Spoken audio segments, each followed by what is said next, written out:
तो हमको current electricity पढ़ना है।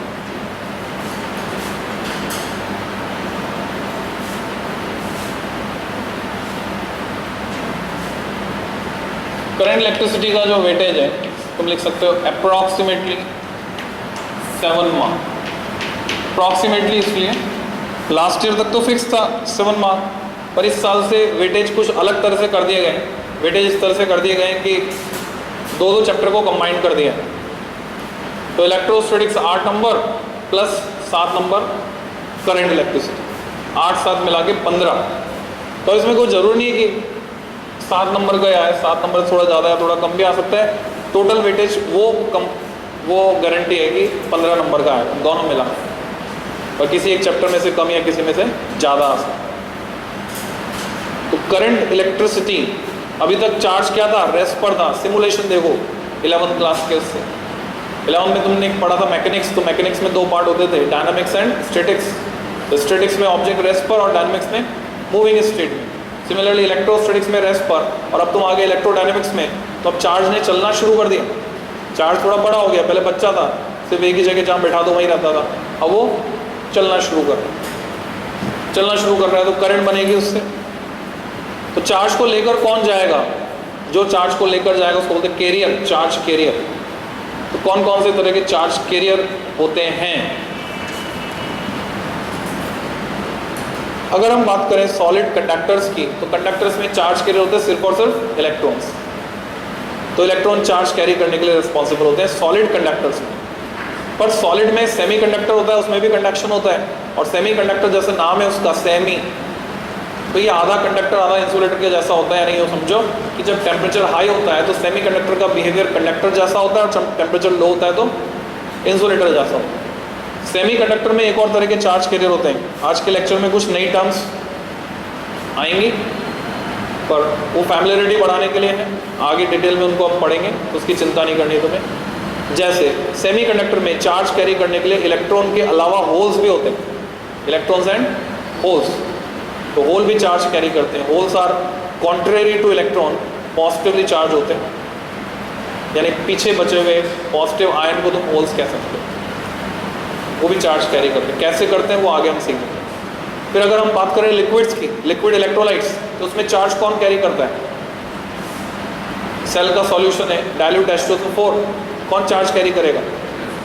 SO4- 2 ion and 2H+ ions, यानी पॉजिटिव एंड नेगेटिव आयंस। तो इलेक्ट्रोलाइट्स में चार्ज कैरी करने के लिए रिस्पॉन्सिबल है पॉजिटिव एंड नेगेटिव आयंस। फिर गैस की बात करें तो गैस का आयनाइजेशन कैसे होता है? गैस वैसे तो इंसुलेटर होती है, पर अगर आयनाइज स्टेट में तो कंडक्टर है। आयनाइजेशन करने के लिए क्या करना पड़ता है? डाइलेक्ट्रिक ब्रेकडाउन होएगा, उसके बाद आयनाइजेशन होगा। डाइलेक्ट्रिक ब्रेकडाउन कैसे होगा? तो तुम्हें बताई थी इमेज कि इलेक्ट्रिक फील्ड बढ़ाते जा रहे हैं, तो इलेक्ट्रॉन जो है एटम छोड़ के निकल गया। तो एक तो इलेक्ट्रॉन होंगे गैस में चार्ज कैरियर, आयनाइज गैस में इलेक्ट्रॉन चार्ज कैरी करेंगे। पीछे बच गया पॉजिटिव आयन, वो भी चल सकता है गैस में, तो पॉजिटिव आयन भी चार्ज कैरी करेगा। तो गैस में चार्ज कैरियर कौन होंगे? आयंस बोल दोगे तो गलत है, सही क्या है? Electrons and positive ion, negative ion नहीं होते। गैस में चार्ज कैरी करते हैं electrons and positive ions. Question बनता है जेई में, तो electrons and positive ions are the charge carrier. तो ये सब तरह के चार्ज कैरियर हुए, और चार्ज कैरियर्स के बेसिस पर ये जो कंडक्शन जहाँ जहाँ हो रहा है, इन कंडक्टर्स को हम 2 कैटेगरी में डिवाइड करते हैं। हम बोलते हैं कंडक्टर्स ऑफ फर्स्ट काइंड, प्रथम प्रकार के चालक, and conductors of second kind, द्वितीय प्रकार के चालक। कंडक्टर्स ऑफ फर्स्ट काइंड में कौन से कंडक्टर्स आ जाएंगे? वो सारे कंडक्टर्स जिसमें चार्ज कैरी करने के लिए सिर्फ और सिर्फ इलेक्ट्रॉन्स यानी मेटल, और कंडक्टर ऑफ सेकेंड काइंड बाकी सब बचे हुए सेकेंड कैटेगरी में आ जाते हैं। यानी सेमी कंडक्टर भी होंगे conductor of second kind, electrolyte भी होंगे conductor of second kind, ionise gases भी होंगे कंडक्टर्स ऑफ सेकेंड काइंड। जैसे लाइट का सोर्स सन क्या है? प्राइमरी सोर्स, बाकी सब क्या है? सेकेंडरी। तो वैसे यहाँ पर तो ये कैटेगराइजेशन हो गया। अब करंट को डिफाइन करेंगे। Heading is current. करंट में डैश लगा के डेफिनेशन। करंट की सिंपल सी डेफिनेशन जो तुम जानते हो छोटी क्लास से, it is rate of flow of charge. लिख दो, it is rate of flow of charge. तो rate of flow of charge को कैसे दिखाएंगे? हम ऐसे दिखाएंगे, I = Q/T। अगर चार्ज वेल डिफाइंड अमाउंट में फ्लो हो रहा है, वेल डिफाइंड टाइम में, तब तक तो ठीक है कि हर बार इतने टाइम में इतना ही चार्ज फ्लो हो रहा है। पर अगर ये मेंटेन नहीं रह पा रहा है तो ऐसे सिचुएशन में हमको इस एक्सप्रेशन को मॉडिफाई करना पड़ेगा, हमें इंटरवल को स्मॉल बनाना पड़ेगा। तो हम ऐसे भी लिखते हैं लिमिट, जैसे 11th क्लास में लिखा करते थे डिस्प्लेसमेंट से वेलोसिटी का एक्सप्रेशन लिखने के लिए, limit delta T tends to 0 delta Q upon delta T, जिसको हम लिख सकते हैं dq बाय dt।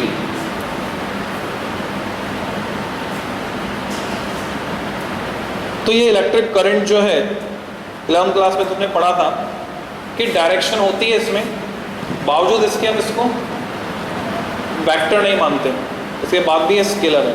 यानी वेक्टर होने के लिए सिर्फ डायरेक्शन होना सफिशिएंट कंडीशन नहीं है, वेक्टर होने के लिए वेक्टर अलजेब्रा के रूल्स को फॉलो करना भी जरूरी है। तो इसके आगे कंटिन्यू करोगे स्टेटमेंट, अंग्रेजी में जो सेंटेंस लिखते हैं आल्दो यट करके उस फॉर्मेट में लिखा रहा हूँ, आल्दो यद्यपि, Aldous the conventional direction of current, although the conventional direction of current is taken along the direction of motion of positive charge, is taken along the direction of motion of positive charge,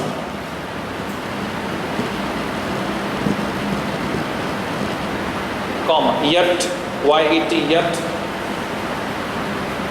it is scalar, yet it is scalar। क्यों? Because it does not obey the laws of vector addition, it does not obey the laws of vector algebra भी लिख सकते हो, because it does not obey the laws of vector algebra, vector algebra के laws को ये follow नहीं करती। Clear? अब करंट के टाइप्स को भी हमें समझना है। अच्छा, ये अलजेब्रा का क्या चक्कर है, कई तरह की अलजेब्रा तुमने पढ़ी है बचपन में, तुमने सीखा 1 + 1 = 2, उस अलजेब्रा में एक में एक जोड़ो तो 2 होता था। फिर थोड़े बड़े हुए, पिक्चरें देखना शुरू किया, तुमने सीखा 2 और 2 5, 1 और 1 11, ये पिक्चरों की अलग अलजेब्रा चलती है। फिर तुम 11th क्लास में आए, 11th क्लास में तुमने सीखा वेक्टर्स को, वेक्टर्स में 1 और 1 0 भी होता है, 90 डिग्री पर हो जाए तो √2 भी होता है, और सेम डायरेक्शन हो जाए तो 2 भी, 0 से 2 के बीच कुछ भी हो सकता है। कॉम्प्लेक्स नंबर की अपनी अलग अलजेब्रा है। फिर last chapter, second last chapter में इलेक्ट्रॉनिक डिवाइसेस में तुम लॉजिक गेट्स में पढ़ोगे बूलियन अलजेब्रा, बूलियन अलजेब्रा में 1 + 1 = 1 ओनली, एक में एक जोड़ो एक ही मिलता है। ये अलग अलग तरह के अलजेब्रा। तो वेक्टर होने के लिए जरूरी है कि वो वेक्टर्स की जो अलजेब्रा उसको फॉलो करें, तब तो बोलेंगे वेक्टर क्वांटिटी। फिर हम करंट के टाइप्स पढ़ेंगे, कितने तरह के होते हैं, सब एडे टाइप्स।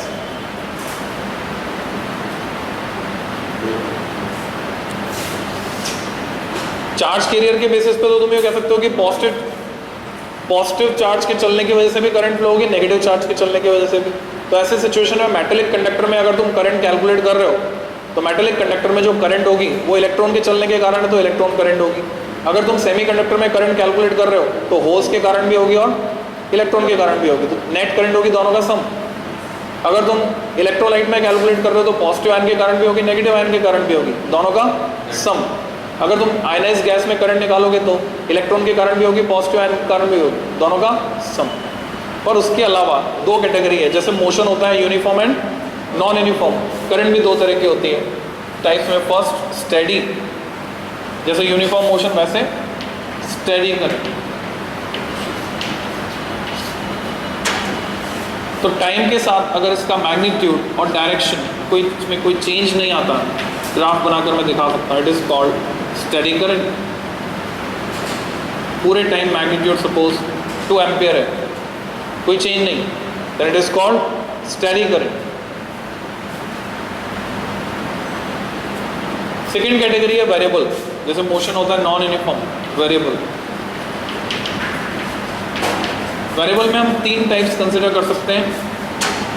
अगर current direction as well as magnitude दोनों में चेंज हो रही है पीरियडिकली, और अगर इसका वेरिएशन साइनोसॉइडल है, तो ये तुम्हारे सिलेबस में जिसको तुम पढ़ोगे एसी में, एसी लिखने का सही तरीका है छोटा सी, ऐसे लिखा जाता है, अल्टरनेटिंग करंट इसकी फुल फॉर्म है। तो ये चैप्टर ही अलग है, उसमें पढ़ोगे। पर्टिकुलर इस चैप्टर में तो हमें सिर्फ स्टेडी करंट को डील करना है। तो ये वेरिएबल करंट में आ गए। मैग्नीट्यूड और डायरेक्शन दोनों चेंज हो रही है, पर ज़रूरी नहीं है कि मैग्नीट्यूड डायरेक्शन दोनों चेंज हो सकता है कि डायरेक्शन में चेंज ना हो, सिर्फ मैग्नीट्यूड में चेंज हो। मैग्नीट्यूड में ऐसे भी चेंज होता है। And this is called DC. DC है पर कैसी है? पल्स की फॉर्म में आ रही है, पल्सेटिंग डीसी, वेरिएबल। ऐसे भी हो सकता है कि मैग्नीट्यूड कम ज़्यादा होता रहे, ये भी डीसी है, पर मैग्नीट्यूड फ्लक्चुएट कर रहा है, इसको बोलते हैं फ्लक्चुएटिंग डीसी। तो ये वेरिएबल की कैटेगरी में आते हैं, स्टेडी वेरिएबल। फिर जैसे तुमने मोशन में आगे पढ़ा, नॉन यूनिफॉर्म के बाद motion in 1D 2D 3D, फिर तुमने पढ़ा प्रोजेक्टाइल मोशन, सर्कुलर मोशन, ये अलग अलग टाइप्स हो गए, सब कैटेगरीज हो गए। फिर तुमने पढ़ा periodic motion, oscillatory motion, SHM. तो जिस तरह से मोशन इस तरह से कई तरह का होता है, करंट भी और कई तरह की पढ़नी है पूरे सिलेबस में। तो अदर टाइप्स करके एक कैटेगरी बनाते हैं हम, अदर टाइप्स। और अदर टाइप्स में फर्स्ट लिखोगे ट्रांजिएंट करंट।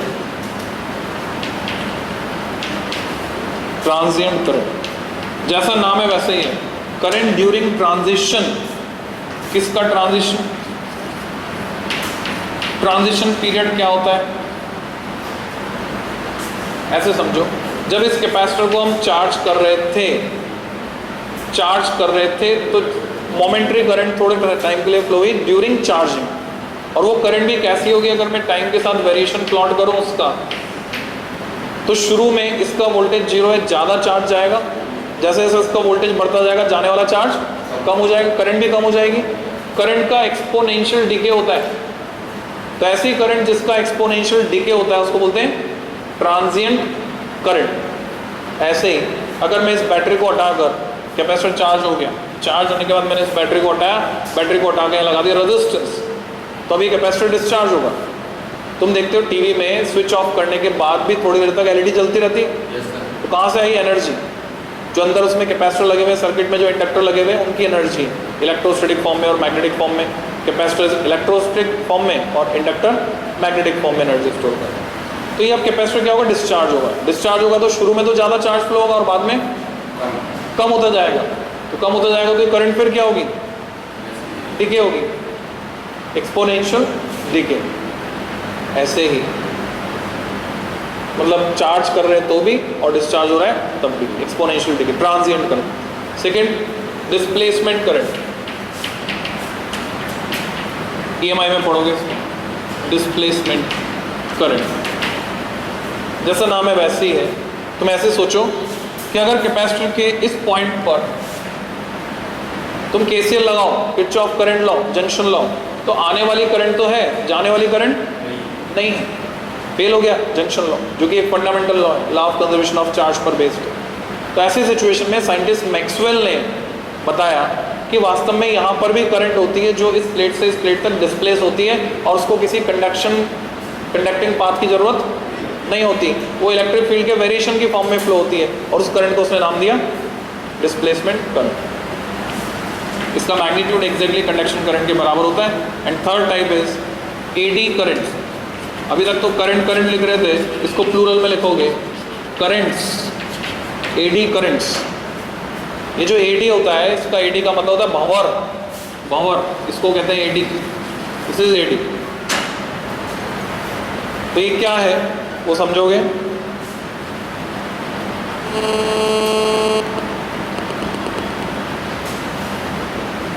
एडी करंट्स या भंवर ये क्या है, ये भी EMI में पढ़ोगे। ये पूरे वॉल्यूम में डेवलप होती है, यानी एक नहीं होती, ये ऑब्जेक्ट है, स्पेसिमेन है, तो उसके पूरे वॉल्यूम में एडी करंट्स इंड्यूस हो जाती हैं। तुमने देखा है इंडक्शन हीटिंग सिस्टम, तो इंडक्शन हीटिंग सिस्टम में क्या होता है, तुम देखोगे ये सिंबल बना रहता है टॉप पे, क्योंकि उसमें खाना गर्म करने के लिए एडी करंट्स का इस्तेमाल होता है। ठीक, तो इसके आगे नेक्स्ट लेक्चर में पढ़ेंगे। आज की कहानी